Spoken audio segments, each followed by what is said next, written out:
I'm hunting for a pallet today, and I think I found a really good one for my project. So this pallet was a really good find because it's in super good shape and super lightweight, which makes it easy to play with. One of my garden sheds was in need of repairs, plus the area needed some help. So after cleaning up the space, I placed a pallet in front of the shed to check for fit. So the good news about pallets is that they're generally free, so there's lots to choose from. The bad news is it can be hard to decide because of your vast free selection. So I'm teaming this one up with where I'm putting it, and I think I'm going to go with a more rustic variety this time. I rolled it outside to a shady spot to give it a light sanding. All I wanted to do was remove the rough edges while leaving the original patina intact. Depending how dirty your palette is, I would probably 9 times out of 10 recommend you pressure washing it first before making anything with it. But because of where mine's going, I'm utilizing the dirt for what it is. It's going to be part of the project and add to the patina. That's what we'll call it, patina. So sanding it is. I then brought it back into my workshop and positioned it with the bottom towards me. The reason I want to use the back side is because of these boards that protrude and are spaced out. These are going to become shelving brackets. After measuring 3 sections on the right side of the pallet from the middle board to the right, I cut 3 scrap wood boards to those lengths. These boards were a little on the 9 times out of 10, I can use the miter saw for easy chop cuts straight through. However, because these boards are a little deeper, it's really handy to have a slider for this reason. Now I can cut the entire depth in one fell swoop.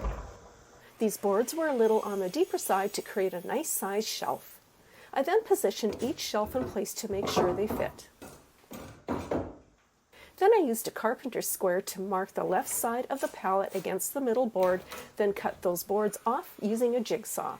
However, I left the bottom board intact.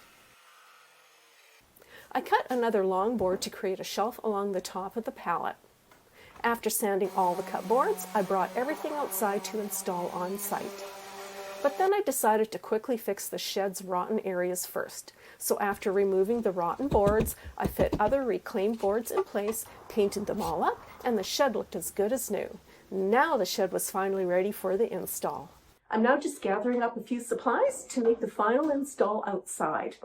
This way, it's easier to cart around without the added weight. Plus, I can use a level once it's installed to make sure everything is perfectly straight.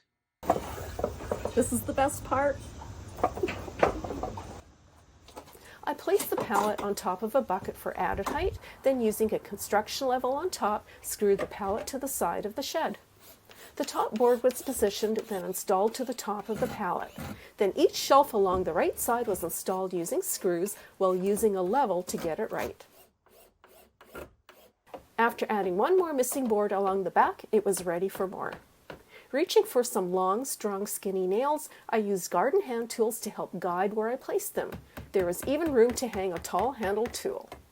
Then I cut one extra board and attached to the underside of the pallet so I could create a cubby of sorts.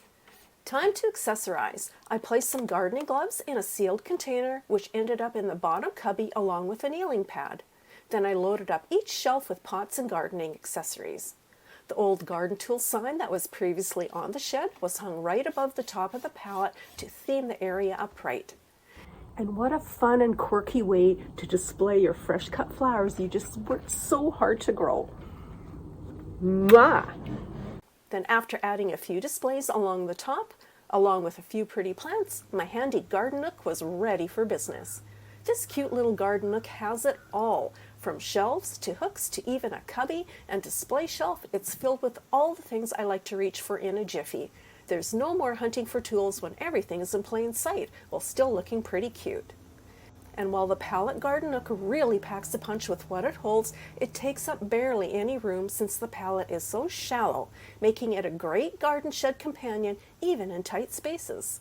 I love that this nook is weather resistant and not fussy at all. The rustic wood chimes in with all my other garden features, making it part of the garden family instantly. Can you even believe how cute this pallet garden nook is?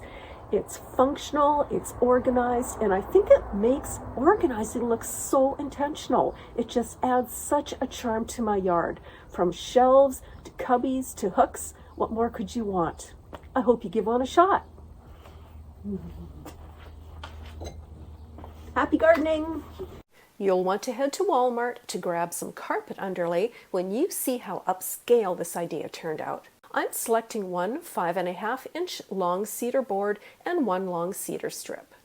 Using the depth measurement of the large board, one end of the board is being marked, then cut twice, creating two perfect squares. I'm positioning a square board upright beside it, then lifting the back board to create a closed corner. On the other side, I'm marking the board on the table to the length of the backboard minus the thickness of the other square board, then cutting the board down to that size. All the standing boards now fit snugly around the flat board, creating a crate shape with the front end open. Before assembling, all the boards are getting a light sanding along all the fronts and edges. After dry fitting the two crates, I'm marking, then pre-drilling pilot holes to reduce the potential of the wood splitting when assembling. The screws are being positioned into each hole, then screwed in using gentle pumps with a cordless drill. With the two crates now assembled, I'm placing one crate on top of the sheet of carpet underlay, which happens to resemble cane material, roughly cutting it to the size of the crate. The material is being stapled to the crate's open end, starting at the two short ends first, then along the bottom, pulling it firm as I work. After the underlay is tightly trimmed to the crate shape, I'm placing a cedar strip across the top and bottom open end of the crate, attaching them to the crate with screws. To mount the crate to a wall, I'm placing a level on the top, then securing the crate to the wall, making two super cool crate-styled shelves with the look of expensive cane inserts. I love how the raw wood marries the caning look, giving these shelves a timeless neutral appeal that can go with most any decorating style. You'll want to be on the lookout for an old vintage window when you see how charming and helpful this garden idea turned out. Heading to my storage shed, I'm selecting 8 cedar planks that measure longer than both the window width and depth. I'm now placing 4 boards around the window to determine the finished box size I'm about to build. I'm measuring the width of the window from left to right and the depth from front to back according to the angle chosen. Since my planks are smaller, I'm stacking 2 for each of the 4 sides. So I'm cutting 4 longer width planks and 4 shorter depth planks. To join the planks to the support boards, I'm stacking 2 planks, then positioning a support board on the left and right side underneath, then attaching with screws. Now that the box is built, I'm positioning it in the desired flower bed location. Reaching for 2 heavy-duty old gate hinges, I'm positioning them onto the window frame along the top back, then pre-drilling holes into each hinge hole before attaching with screws. Now I'm positioning the window on top of the box. Using the 2x4 to hold the window in place, I'm attaching the hinges to the fence with screws. And I am left with a super cool and useful cold frame that looks as good as it works. This will be the ultimate spot to protect and help a few tender plants get a head start.